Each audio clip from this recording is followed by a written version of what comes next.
on, people? Good afternoon. This is the Real Life Real Estate Investing Show where we talk about real life real estate situations, but we bring you real life real estate solutions.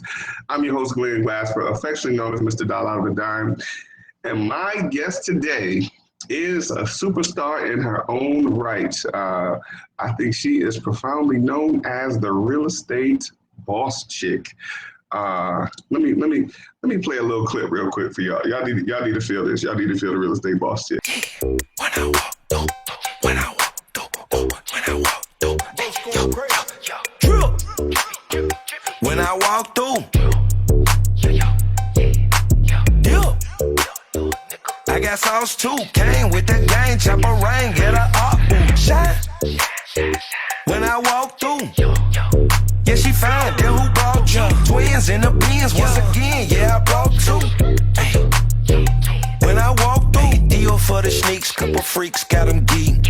Puffing on that loud, I put Popeye in the lead. See, that's what I'm talking about. When you come through with confidence like that, you gotta be known as the real estate boss chick. My guest today is none other than ShaWanna Gajewski. I want to make sure I say that right. I practiced that over and over again, so I hope I got it right. But she's gonna get me right when she comes on. Listen, ShaWanna is a well-known real estate investor out of my hometown, the Metro Detroit area, Detroit, Michigan. So I would say she's a homegirl of mine for sure. She's got 20 years of experience. She's been doing quite a few different things, real estate investor. She's got a BA and an MSA in accounting for the past 20 years. Held dual careers as an accountant, controller, just does some major things and loves to help people in the business of real estate investing. So my guest is none other than my homegirl, we'll call her again, Miss ShaWanna Gajewski. Did I say that right? Uh-oh, wait, let's see. Did I get that right? Yes, Gajewski. Okay. See, I'll practice a couple times. I probably should have got with you to make sure I got it right.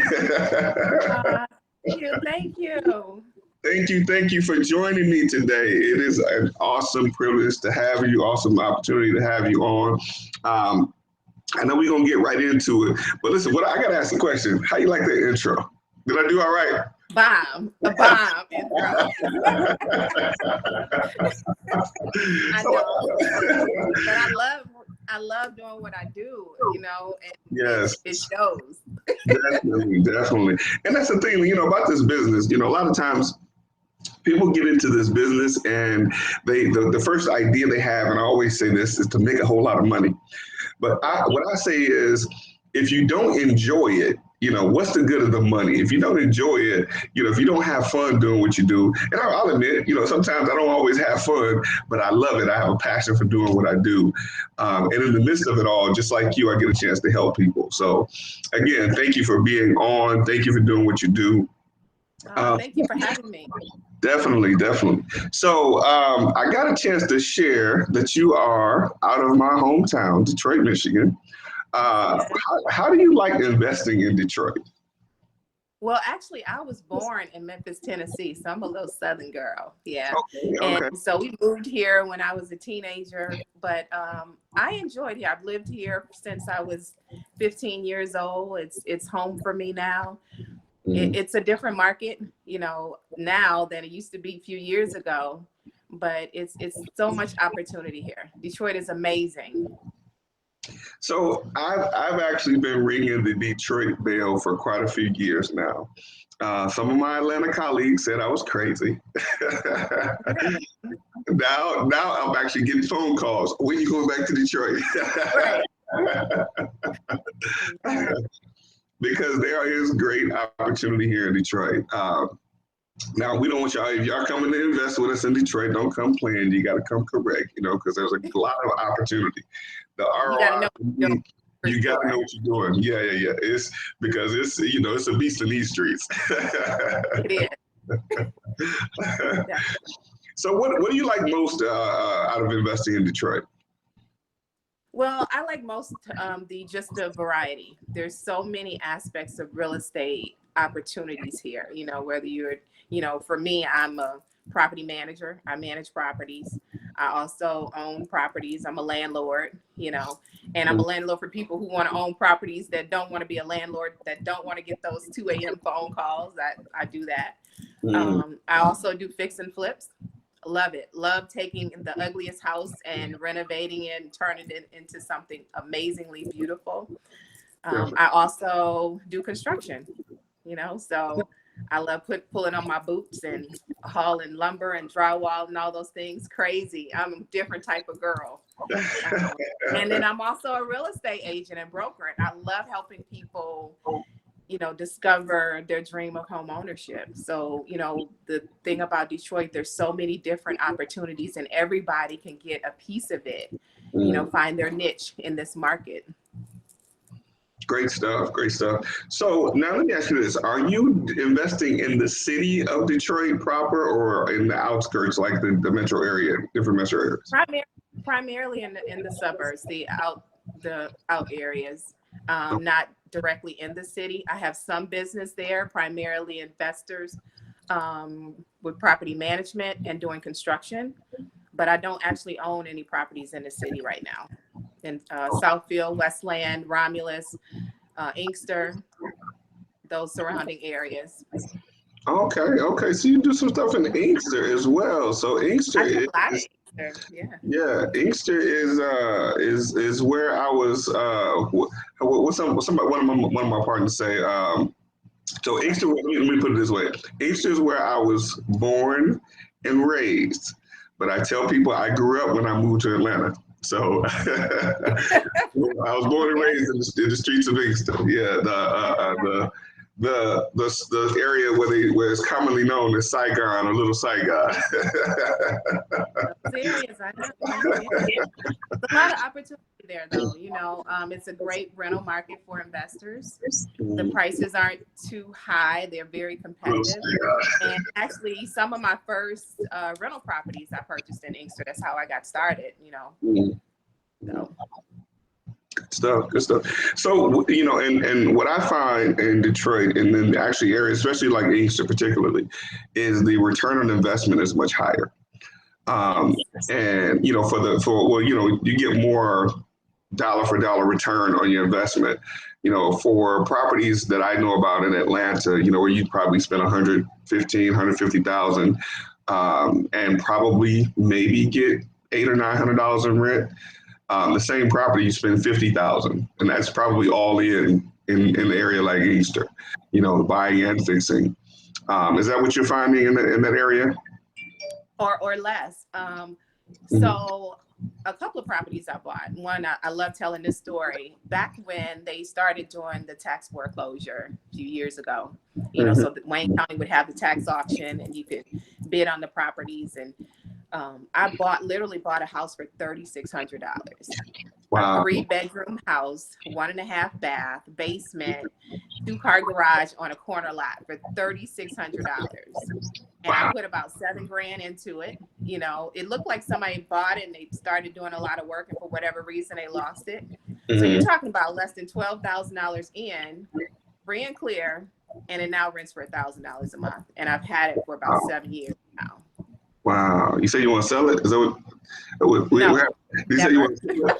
Right, I get those text messages like, you want to, no. Right, Say not at all. Postcards in the mail.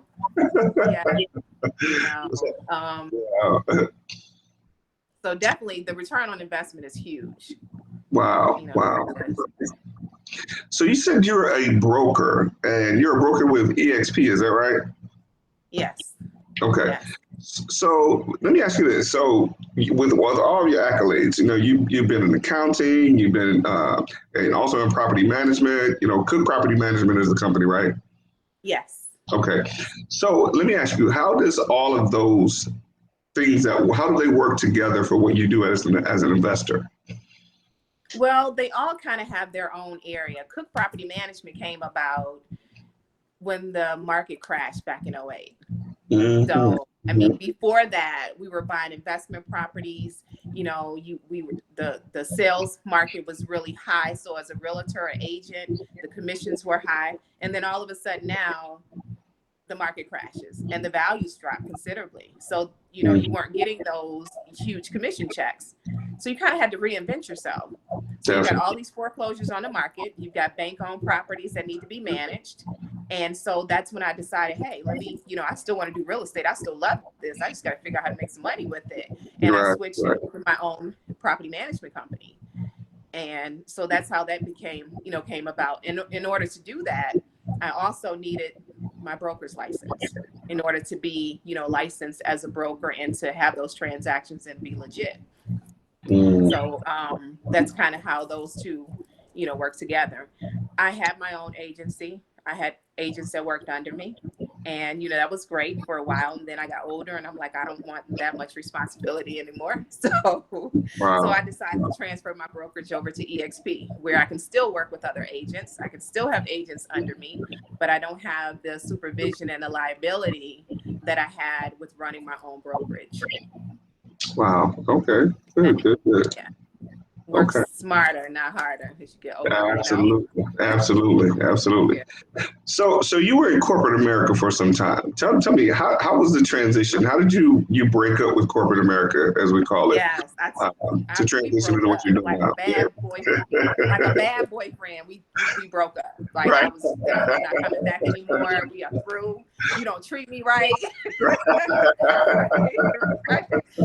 So when I graduated from U of M, I got, like you said, I got my bachelor's in accounting, and my first job out of U of M was an entry-level invoicing job for automotive supplier, right? So I stayed there for about 13 years, and I advanced multiple positions, multiple promotions over time. But at the same time, I had an eye for real estate. I didn't know exactly what I wanted to do, but I must have been watching like some Carlton Sheets infomercial or something, because I remember going around talking about, right, I'm going to buy properties with no money down. I'm going to do that. But in the meantime, I needed a 9-to-5. And so my accounting career advanced and grew and, you know, progressed.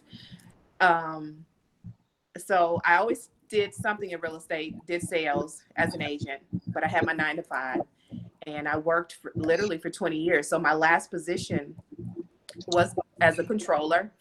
And it just got to the point where my health suffered.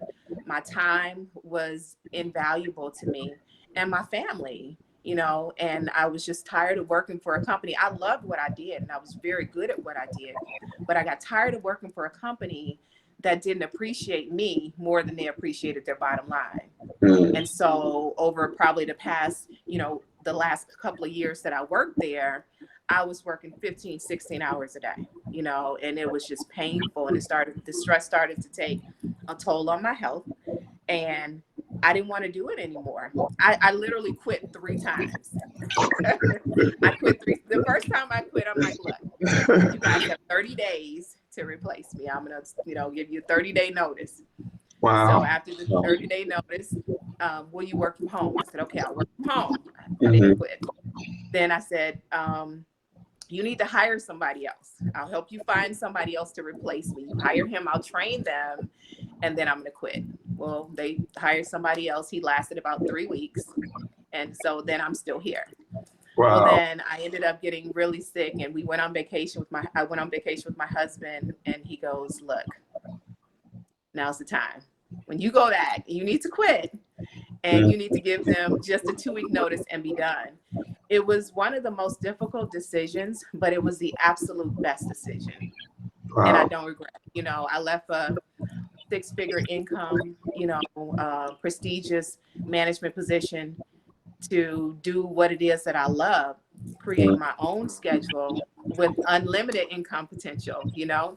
Absolutely. And I don't regret it, you know. So I encourage anybody who is in a job that they are not crazy about, if it's not what you love to do, figure out a plan and figure out how to transition into something that you really love to do. You know, life's just too short. You're absolutely right about that. So the trouble I have is I've been trying to get my wife to break up with her corporate America job, but the trouble I have is she loves her corporate America job. So I'm like, well, if she loves it, then there you go. But it wasn't easy. One of the things I did, and real estate helped me to do that, honestly, because, you know, it's hard to walk away from that consistent income, the health benefits, all of that. And having the rental properties and that residual income meant that I could walk away and I still have income. You know, I still have the rents coming in that are positive cash flowing to bridge the gap to until I'm, you know, full speed ahead with real estate. Yeah, so yeah, that's she just, you know, she's a real estate agent, and I try to push her to get her broker's license and do all these other things. She was like, okay, I'll get to it. Let me go back to my loving job. You know, she gets all the accolades and everything. You know, she does all the great stuff with them. So I'm like, okay, one day. Well, if that's what she loves. Yeah. I can still hope, though. I can still hope. Yeah. It was really my husband that encouraged me a lot. You know, he's like, you know, you have that support. And even then, like once I quit, it was so funny. Once I quit, it was like I was sitting on the edge of my seat, you know, holding my breath, waiting for something to just fall apart. And we were having breakfast one morning, and I told him, I said, well, I got an interview today. He's like, what? You got a what? I don't know why, but, you know, like, why are you going on an interview? You just quit your job. Right. But now there's no way you can't interview me for nothing. And I still get job offers. And it's enticing, but no, I wouldn't change my freedom, setting my own work schedule, getting up and deciding what I want to do, deciding which clients I want to work with and don't work with, you know, all of that. I wouldn't change it for anything. Absolutely. Yeah, that's amazing. Like I was sharing with you earlier, I'm actually here in Detroit as well. And my wife and my family was here with me. My wife and my son were here with me, and we were all scheduled to go back home on Monday, you know, because my son has to be to school on Tuesday. And, came up, a deal came across my desk. I mean, came across my, came across to me to get done here in Detroit. I said to my wife, I'm going to stay another week. I'll be home, later in the week. Because I got another deal to close in Atlanta. And, the thing about that is having the freedom and the flexibility to be able to do something like that. It's priceless. It's priceless. And if it wasn't for my son having to go to school, my wife, she works from home still, so she could have stayed as well. But he has to go to school, so one of us had to go home, and it had to be her. I get it. You just the freedom to be able to decide how you want to move that day. And I do. I work hard, and I told myself I'll never work 12 or 16 hours for anybody else, Right. And I don't mind working for me doing that. If I can put that much into another company, somebody else's empire, then I can put that much time and attention into my own, Absolutely. It's valuable. And it's a mindset thing, it's a, when you make up your mind, a lot of people think, entrepreneurs are crazy. Like, why would you go from working a straight 9 to 5 than going to working at 12 to 16 as an entrepreneur? Because like you said, it's for me, it's for myself, and all of the things that I put into those hours are going to benefit me directly. So, why not? Or if you wake up and you decide, I don't want to work today. Oh, yeah. Nice. Sit here and do nothing. I have days like that. Yesterday I was like, you know what? I think I want to take a nap. And you can do that. Definitely. So tell me, so one of your specialties is helping people, assisting people to become home buyers, to achieve their dream of home ownership. And I know we talked before, and that's a passion that you have. How do you go about doing that? So, I come to you, and I've never owned a home before. How do you help me get into that the area of doing that? Well, one thing that I've found is that what I consider basic is not really basic. Okay, like I think I mentioned to you, I'm not a techie person. You can't tell me. I don't know how to do it. It's not my lane. I don't get in there. But with finances and a budget, a lot of people can work and pay their rent every month on time, and they can do that. but they get intimidated at the fact of buying a house because nobody's really shared with them the basics. And like Wow. some of the questions I ask, like when I'm renting, when I'm screening tenants to, for a rental property, what's your monthly income? And they have to think about it. A lot of people just get paid and then they pay the bills that are due. And it's just kind of, that's just kind of how they exist. But to know exactly what you require to live each month, like what your total bills are and what your total income is, to teach people that information opens the door to say, hey, if you can pay your rent every month, you can pay a mortgage. And in today's market, your mortgage will be cheaper than your rent. Considerably cheaper. And a lot of people desire to have those conversations, and they they're like, I want to own a house, but they're afraid to ask those questions, and they think it's so far out of reach, but it's really not. So a lot of young people come to me and talk to me about owning their own house and renting and things like that. And one of the first things I do is talk to them about their budget. And I've got this little 30-minute exercise that we'll do. I'll pull up my laptop. It's like, okay, what's your income? And you get paid every 2 weeks. What's your paycheck like? What's your average paycheck? And we figure out what their monthly income is. And then we go to the second part of the spreadsheet and we go through, okay, how much do you pay for rent? What's your lights? What's your gas? And then how often do you eat out? 3 times a week, $20 a pop. So you're talking $60 a week, 4 weeks in a month. You spend about $250 a month eating out. Wow. Or maybe it's $600 a month. And to see the detail like that, they're like, wow, okay, if I cut back on eating out so much, I'll have more money over here. But until you see that in black and white, sometimes you can't process that, And, my parents were entrepreneurs. They owned their own business. My stepdad worked for Ford. He had the 9 to 5. They had the hustle and all that. And even them, they never reviewed my credit report with me. They never went through a budget with me, my income and my expenses. They didn't think to do it. And so oftentimes when I talk to people and I share with them and show them their finances in this simple format, they're able to see, oh, maybe, I could own a home. They're not embarrassed or they're not, reluctant to ask those questions because, I welcome it. I believe that everybody can own a home. If you can pay your rent, you can own a home. You can own real estate. It's amazing, and you hit the nail on the head. A lot of times people don't realize what they're capable of until it's shown to them in black and white. Oftentimes I've helped several people with getting their credit in order, as part of what I do as an investor and, investor and consultant, showing people, that their credit is never as bad as they really think it is. And oftentimes, my credit is bad. And I'm like, I promise you it's not as bad as you think it is. Because they don't know all of the dynamics, first of all, that are involved in credit.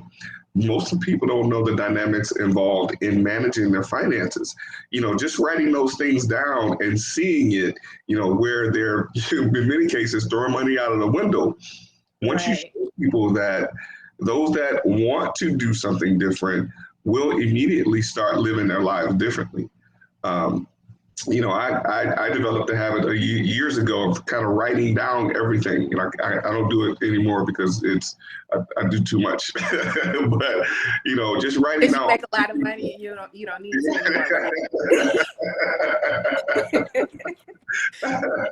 You start writing down every dollar that you spend on a daily basis, and then going back to analyze where a lot of it was waste. And then realizing that over time, 6 months, 12 months, 2 years, 3 years, over time could have been, you could have owned the house that you wanted, you could have owned the cars that you wanted, you could have been on the vacations that you wanted to go on, only if you had cut back on 1 or 2 small items, And a lot, it's unfortunate a lot of people don't get the opportunity to look into that, and so it's great that you do that and show people a plan of the ways that they could possibly become homeowners. That's great. I love my nephews, my kids. I love my their friends too. So it's like young people, young adults tend to gravitate to me, and I love it. I love sharing whatever it is that I know with them. And there's one thing that I do. It's called the $100 a week challenge. Okay. Mm. And when they're talking about I can't pay this or this is behind, when they're talking about their financial issues, what I find is you don't even really know what you're spending your money on. Right. So what I'm going to do is I'll give them $100 in an envelope and say for a week, this is all you have to spend. The requirement is you have to put every receipt in here. You have to write on the front and understand where this $100 goes. It includes your gas. It includes your eating out. It includes, whatever it is you need for the week. And at the end of the week, they realize, because they have to think about every dollar that they spend. So do I really want to go get that $6 Starbucks coffee? Because this is going to take me down to $94. And then, I got to put $40 worth of gas in the tank in order to make that. It makes you think about it. You judging me.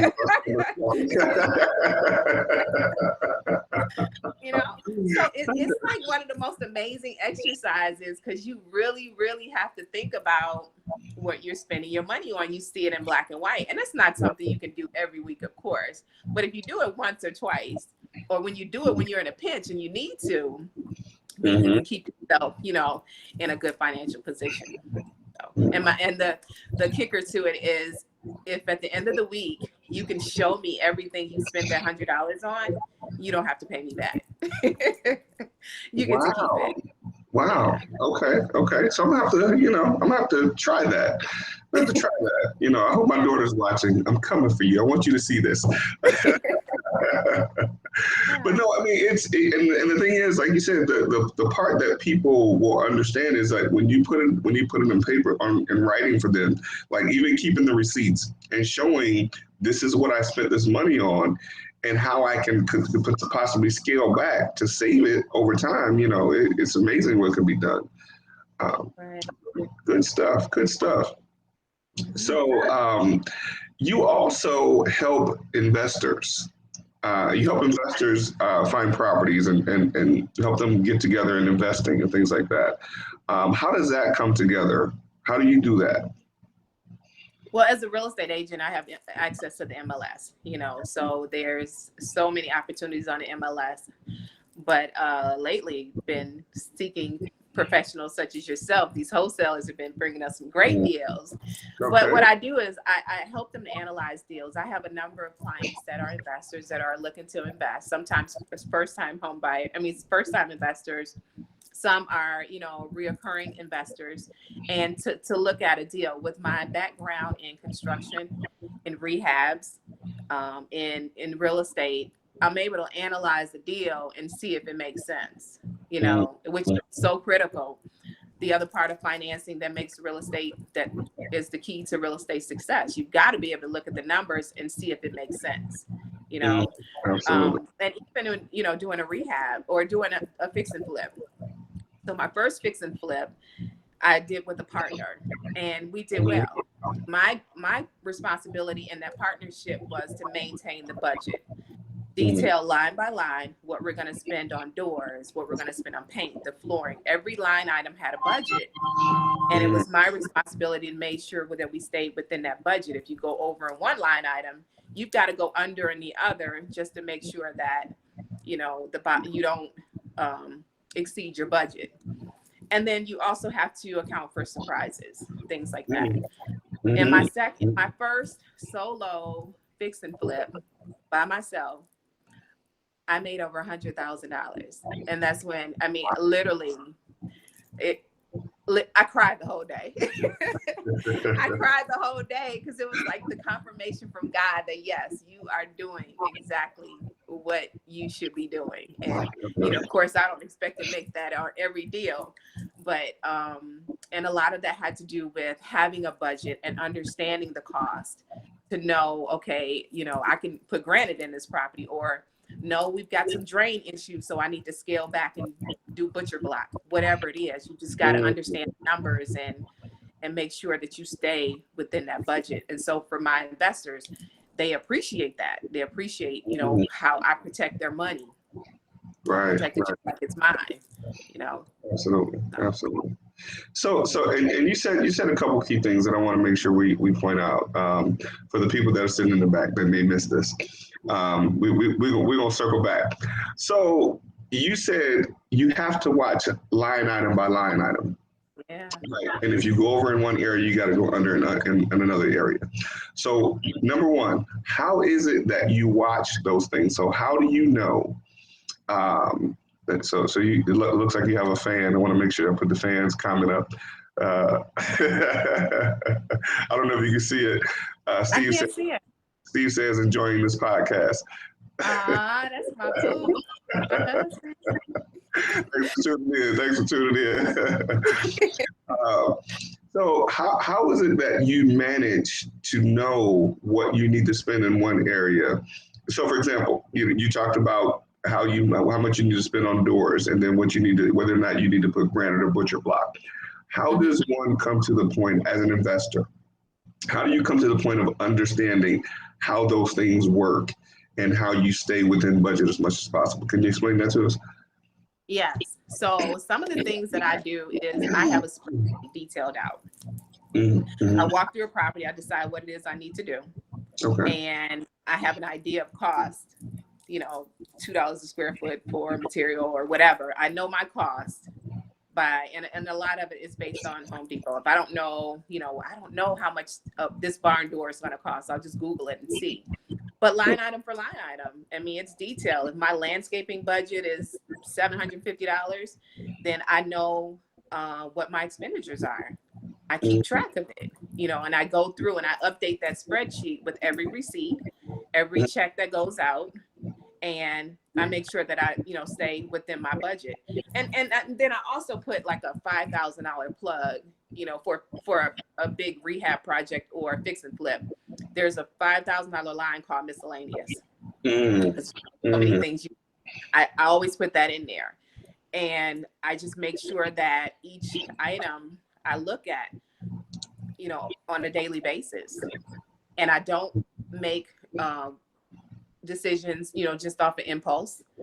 I buy things that make sense. I shop around and look for bargains, look for deals. I shop clearance. You know, my husband, I shop with coupons. You know, whatever I need in order to minimize my costs, you know. Right. I don't haggle contractors, but I negotiate with them. I don't want the cheapest contractor, but I certainly don't want the most expensive. You know, and then every contractor is about relationships. Because I have multiple properties and repeat business, I expect some consideration when I need to. But you know, if I run into a situation where it's a little bit higher than I expect, then they're usually willing to work with me. Okay. And then one thing that I started doing too, I literally bought a house with a credit card. So one of my first properties I purchased on land contract, and they used to send me these Discover card. You were pre-approved. I think they sent those things for probably about 2 years. And then one time I said, you know what?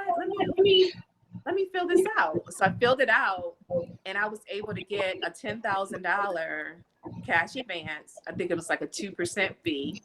Wow. And I used that $10,000 as my down payment for this land contract. Wow. Talk about Carlton Sheets, no money down. Right? Real stuff. And at 2% and that? Wow. Right. But, you know, and so for the first year, I was cash flow wise in the negative about $150 a month. But that's for the first year. After that, I was positive cash flowing $500 a month because that bill went away. I paid it off in the future. So now you said something that many people are probably not familiar with, you know, because we're going to say we're nationally syndicated. People may not understand what is a land contract. Okay, a land contract is when you purchase a house directly from the seller. So you don't go to the bank. You're not getting a loan. You're not getting a mortgage. You're not getting finance. But you're getting a note. So you find a seller who says, yes, I own this house. Say it's $50,000 free and clear, and I want to sell it to you. And he'll say, well, I'll take $10,000 down, and you will make monthly payments just like it's a mortgage, but you're making it to an individual and not to a bank. Right. Typically, it's a slightly higher interest rate, and the terms are more flexible, and it's more attractive because if you run into a situation where you have to be a little late on your payment, or you need to renegotiate the terms, you're renegotiating with a person rather than a bank that has, guidelines that they can't deviate from. So it's a very attractive. They won't deviate from. They can, but they won't. At all. Right. It's a very attractive financing tool for investors. Yes. So that deal that I came across here in Detroit is one of the ones I came across as a land contract. Actually, I've gotten a few under land contract here in Georgia. And for the people that may be outside of the Detroit market, or people that are in areas that are not familiar with land contract, it is very similar to what we call a subject to type of deal. But more often than not, the land contract is owned free and clear.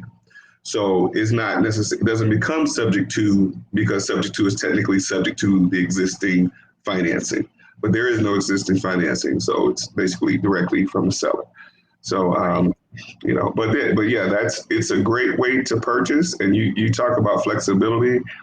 Now, when I heard land contract when I first got started investing here in Detroit, and a gentleman told me, if you give me $5,000 down, and I think it was like $800 a month on a house that I was buying. And I was like, no, I'm not giving $5,000 down, of course, because I didn't understand how lucrative it was. So I thought it was like, a crazy thing to do, but I'll buy those types of houses all day long. Yes. Yeah. Very attractive. Another tip that I use too when I'm doing my rehabs to minimize my cash flow, right? Because you want to minimize the amount of cash that you pay out, especially if you're doing a fix and flip. You want to minimize the amount of cash that's going out until you close on that deal or until you sell that property. I have a relationship with a Home Depot, with a local Home Depot store, and I use my Home Depot credit card. And I use it for the bulk of the material because they offer 24 months, 0% financing. Wow. So what I do is, like, if I've got to buy $20,000 worth of material, I'll put it on that card. You pay the minimum amount each month, which could be a couple $100s, and you turn around and you don't have to pay the balance off until you sell that property. Hopefully you sell it within that 12-month period. Right. But it minimizes the amount of cash that you have to put out in order to complete that project. I do that all the time. So those are the sweet type of deals. We call it partnering with the retail stores. And then when we actually have a Section 8 tenant, we call it partnering with the government. So it's all different to find ways to partner with different entities. I mean, just like the example you gave of using the credit card to put the down payment. Discover became your bridge, your gap funding partner. Yes. So it's definitely great ways to use to leverage those resources to be able to get deals done. Great stuff.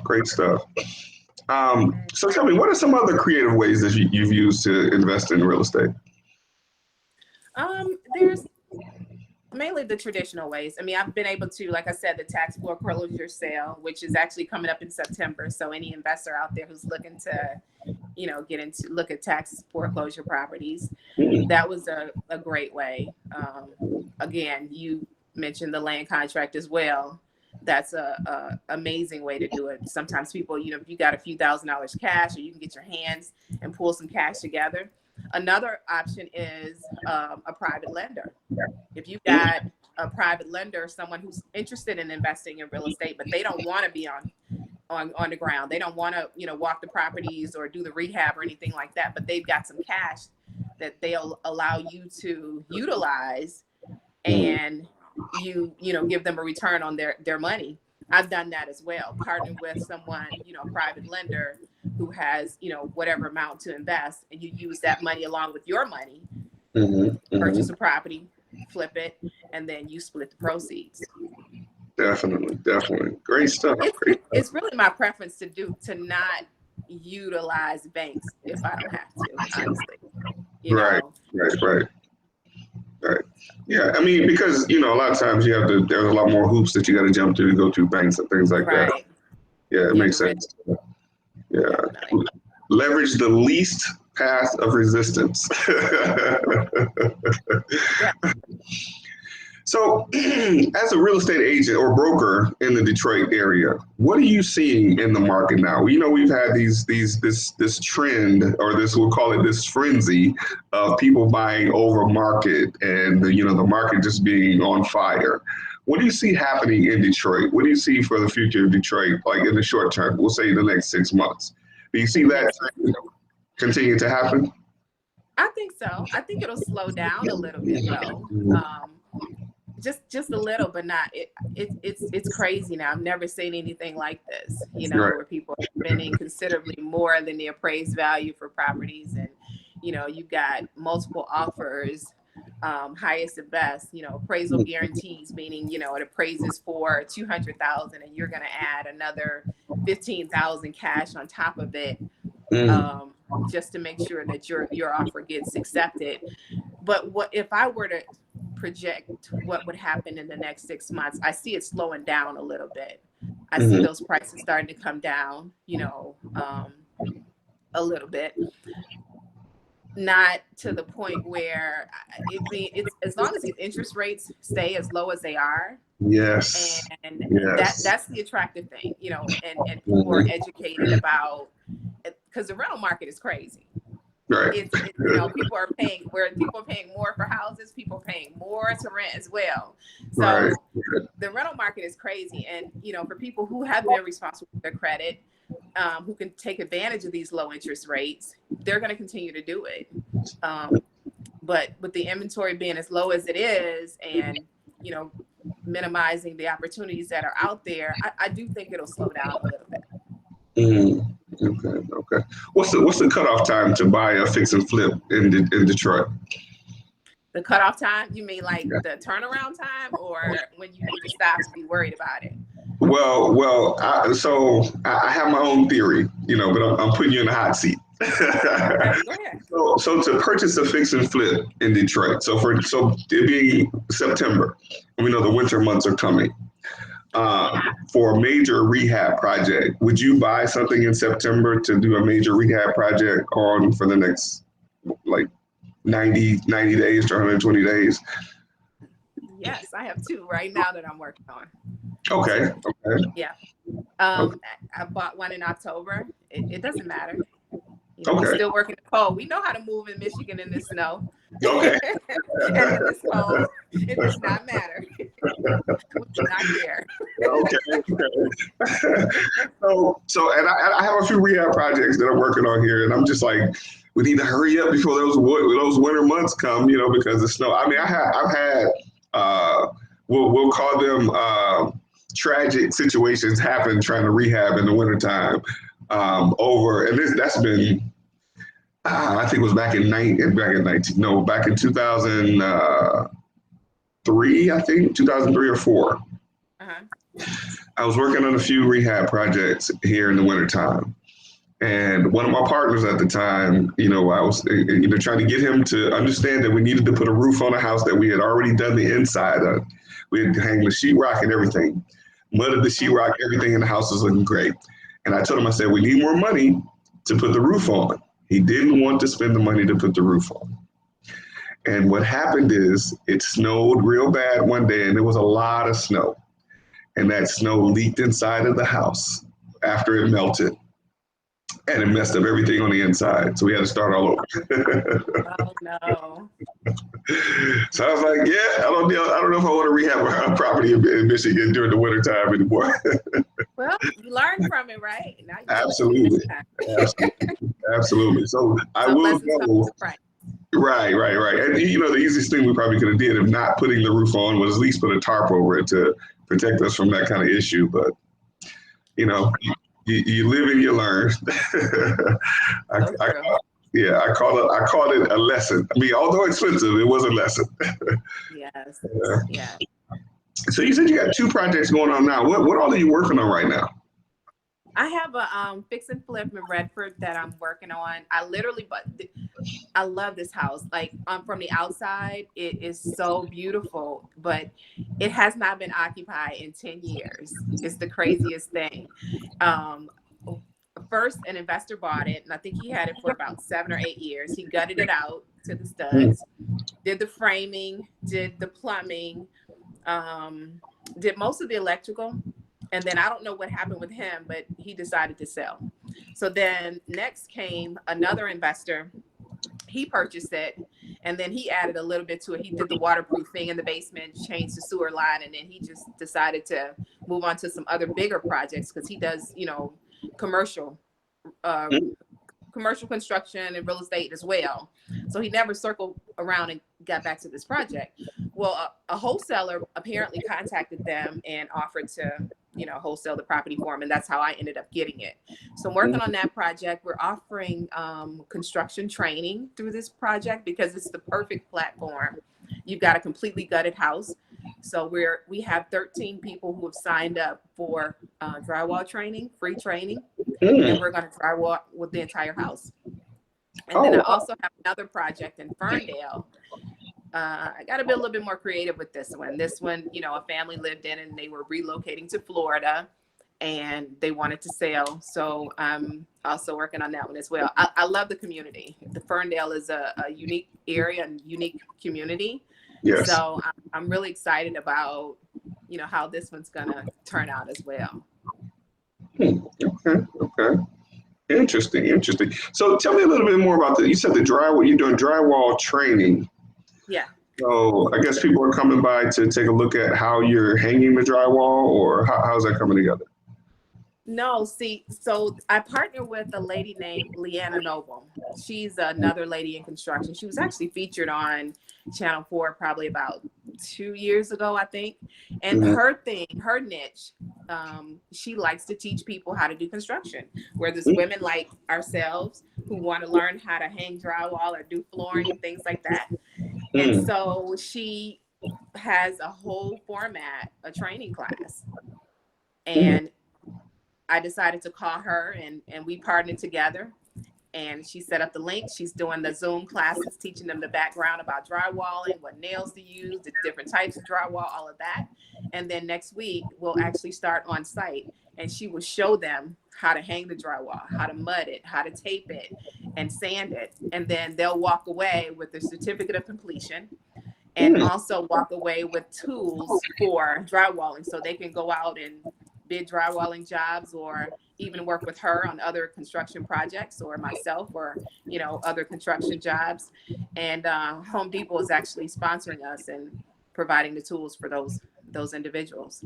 That is great. That is great. Wow. That's and at great. the end, it saves me a little bit of money too, Yeah, absolutely. Yeah.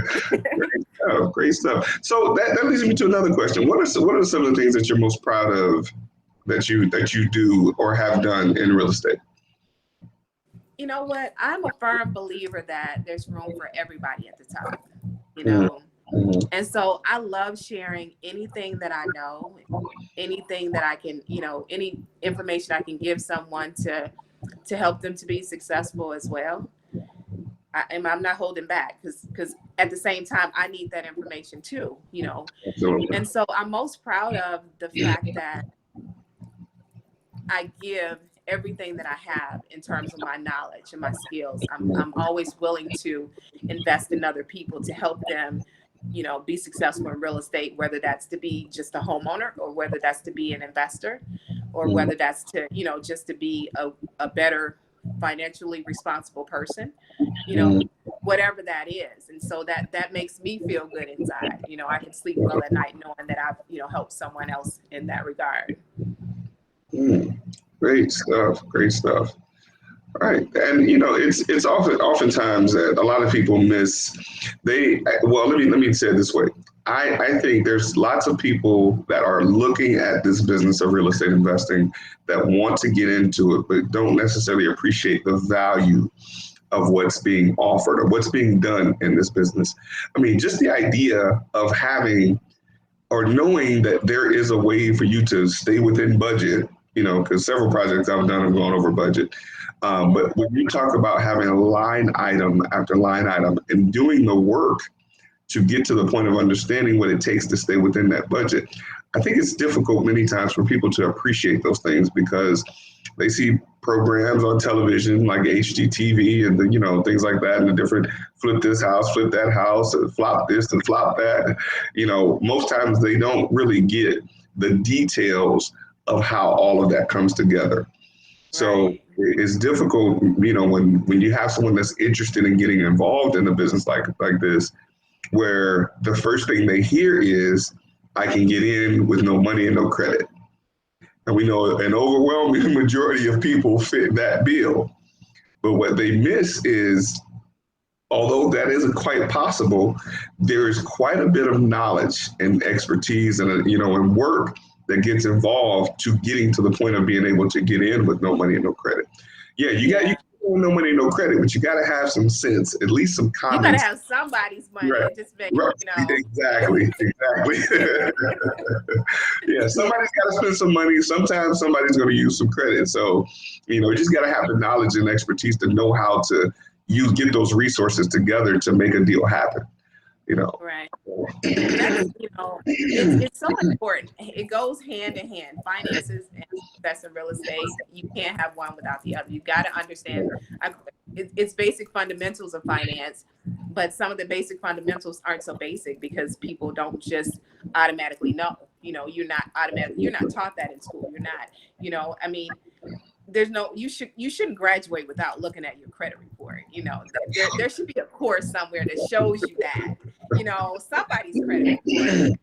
And people don't tend to know that. They don't tend to look at it until, you know, something happens or they're in a situation where maybe they get denied for an apartment or something like that. And then it's like, I didn't realize that my spending pattern created this story for me. You know, I tell my kids, your credit report tells an entire story on how you manage your money and your finances. Absolutely. Break it down to you. So when somebody sees that, they're like, oh, you know, she's very responsible. She pays her bills on time, you know, or you don't pay them on time, and that will follow you forever. And I don't think there's enough emphasis in school and at home, because it's our responsibility too, to educate our kids with that valuable information. Mm-hmm.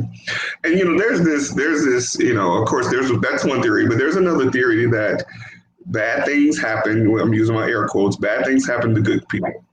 You know, yes, people lose jobs. Yes, people experience losses. Yes, people experience different things that cause them to get into those situations.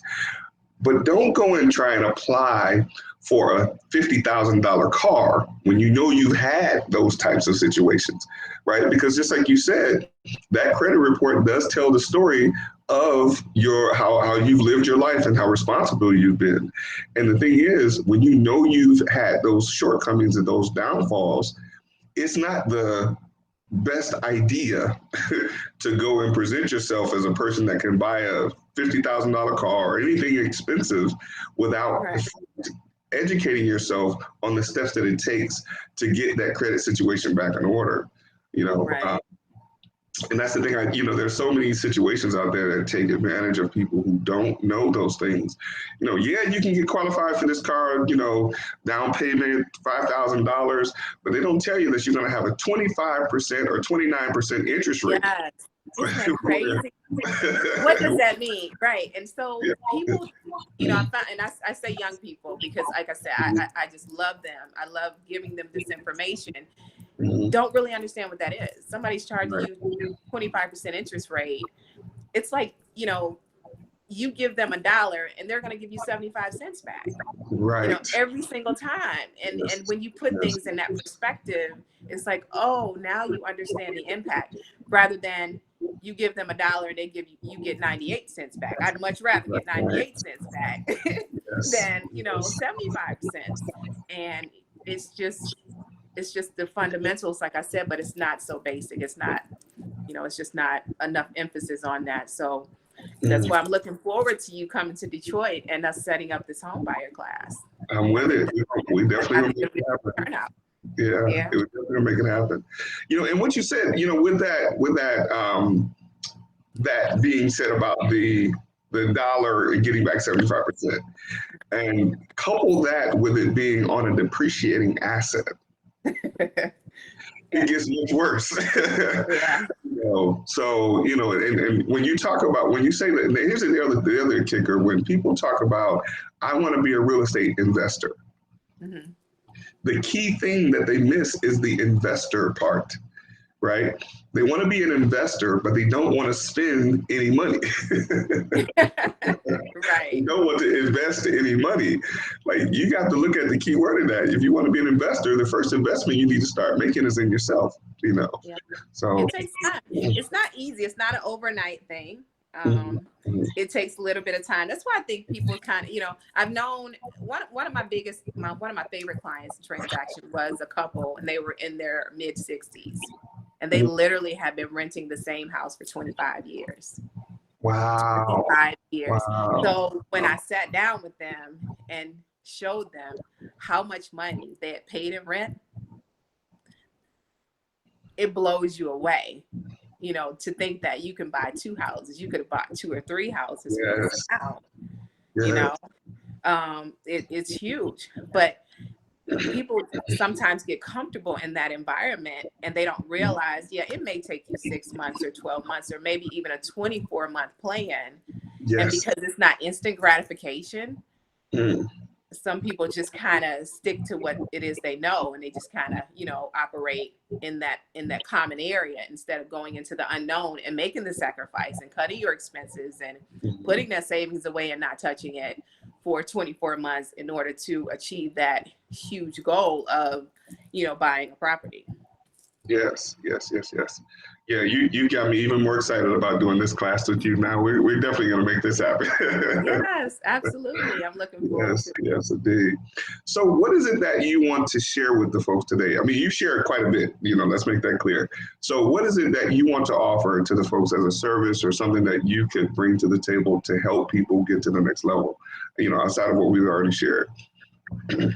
if I could share anything, I want people to know that my door is open all Mhm. the time. Like, slide in my DM, and my number is out there. I've had the same phone number, I think, for 15 years now. Text me, call me, email me, whatever it is about real estate that you want to know, or have a question about, you can ask me. There's no stupid question. If you can't ask anybody else, you can ask me.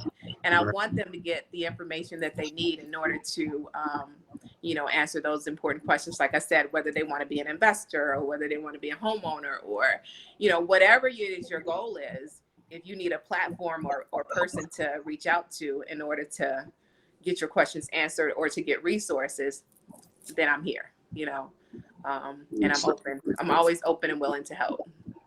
Okay. So for the one or two people that may not have your number, how? I'm on Facebook, Okay. ShaWanna Gajewski. Also Gajewski Homes on Facebook as well. And I'm on Instagram, ShaWanna _real estate boss chick. You can check me out there. So yeah, any of those platforms, you can message me, and I'll definitely return the message, contact you. And I give out my number all the time. I don't have any issues with that either. Okay, good stuff, good stuff. And listen, this is why I'm a proponent of having these types of platforms and doing these types of things, because Yeah.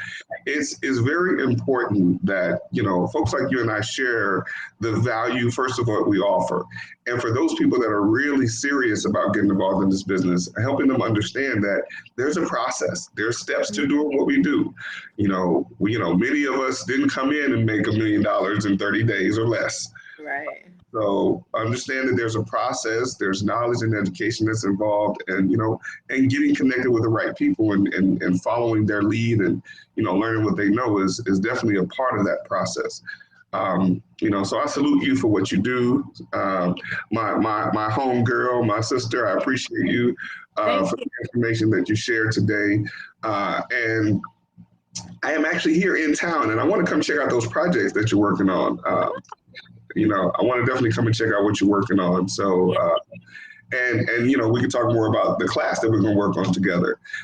Because with having a finance background and accounting background that you do, I know it would be something that you can certainly bring to the table to help people understand how to get involved in real estate investing. And I for one, for me, knowing, being from Detroit, knowing that there's so much not, okay, let me say, there's so much happening, but there's so much more that could happen if more and more people were educated about just the possibilities of what they can do in their own neighborhoods. I ride through some of these areas and some of these neighborhoods in Detroit, and I'm just thinking, there are people, like you mentioned, that are living in these neighborhoods that have been renting for 20 years, 10, 15, 20 plus years, not realizing if they made one small adjustment or two small adjustments, they can become not just homeowners in their areas, but they can also become a proponent to getting their areas into much better condition. Right. And it just requires some people to help them understand how to do that. So, although I don't live here in Detroit again, it's still, they say home is where the heart is. So my heart is in Atlanta, but I'm still from Detroit. I'll always be from Detroit. My partner says he's from New Orleans, and I say Detroit put it in me, but Atlanta got it out of me. Okay. So I definitely want to come back and share some information with my roots and the people that are here. So thank you again. Is there anything else you want to share before we get off? I love talking about real estate, so I know we could probably be on here all day talking about it. I know, right? Yes, no, you've been great. I appreciate you having me here at this platform to be able to talk about what it is that I love so much. And I can't wait till next time. We got to do it again. Absolutely. We certainly will do this again. So thank you again for being on with us today. Folks, you have the information to be able to reach out to ShaWanna Gajewski. Gajewski, you got it. Right? Yes. Certainly reach out to her. She is certainly a great resource to have. And we didn't even get into the point of talking about how we're connected in one way or another and know some of the same people in the area. But yeah, we'll talk about that. We'll certainly reach out to her. She's a great resource. She's a wealth of knowledge in the business of real estate investing. So certainly connect with her. And this has been the Real Life Real Estate Investing Show, where we talk about real life real estate situations, where we bring you real life real estate solutions. Thank y'all for watching. Look forward to seeing you real soon. All right. Take care.